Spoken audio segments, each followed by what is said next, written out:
បាទជំរាបសួរបងប្អូនទាំងអស់គ្នាបាទថ្ងៃនេះបាទការថតប្រម៉ូទចាប់ផ្ដើមជាបន្តទៀតបាទនៅក្នុងកម្មវិធី Work សេនាគុណខ្មែរយន់8ទិសកម្មវិធី Boost Strong King of the Ring គុណខ្មែរកម្មវិធីGainsbird រាជសីគុណខ្មែរកម្មវិធី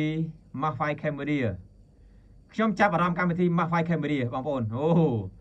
កម្មវិធី Mafai Cambodia សប្តាហ៍នេះបាទនៅวันนี้ប៉ះជាមួយនឹងបាទ Khon Somali សម្រាប់អ្នកទាំងពីរនេះគឺត្រូវប្រកួតដណ្ដើមខ្សែក្រវ៉ាត់ IPCC គុណខ្មែរ Champion បងប្អូនអើយបាទសម្រាប់សប្តាហ៍នេះគឺអស្ចារ្យមែនទែនបាទគូដណ្ដើមខ្សែក្រវ៉ាត់បងប្អូនយើងទូទាយ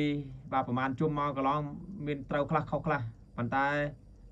សប្តាហ៍នេះអាចទូទាយមើល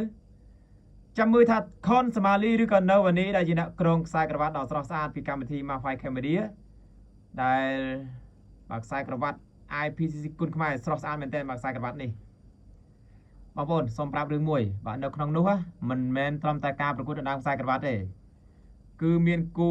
មិត្តភាពគុណខ្មែរការប្រកួតការ Mafai មួយទឹក9នាទី4គូទៀតអញ្ចឹងយើងសរុបទាំងអស់ចូលប្រហែល7គូណាបាទ7គូឥឡូវនេះខ្ញុំបាទសូមបាទថតបាទប្រម៉ូទកម្មវិធី Mafai បាទជូនទៅដល់បងប្អូនយើងតែម្ដងយើងឈឺកបន្តិចបងប្អូននិយាយទៅរៀងរវល់បាទប៉ុន្តែឆ្លៀតបាទដើម្បីការងារដែលខ្លួនឯងស្រឡាញ់បាទជាពិសេសបាទឆ្លៀតថតប្រម៉ូទដើម្បីឲ្យបងប្អូនយើងបានទស្សនាទាំងអស់គ្នាសម្រាប់សប្តាហ៍នេះ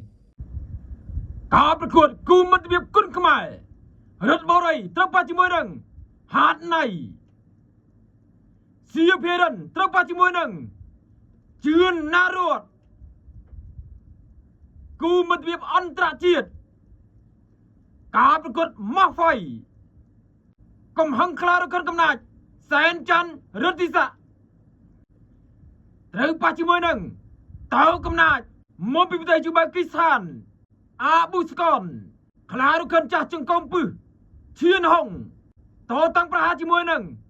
អ្នកលេងកណ្ដាប់ដៃមកពីប្រទេសចិនវាងយ៉ាងឡុងកណ្ដាប់ដៃប្រឡៃកែងធីវរតត្រូវប៉ះជាមួយនឹងអ្នកលេងកណ្ដាប់ដៃមុកតាន់មកពីប្រទេសបារាំងអេលេចកែវអ្នកលេងកណ្ដាប់ដៃភ្នែកបន្ទោលទូដេវីតតតាំងប្រហារជាមួយនឹងម្ចាស់ខ្សែក្រវ៉ាត់មកពីប្រទេសចិន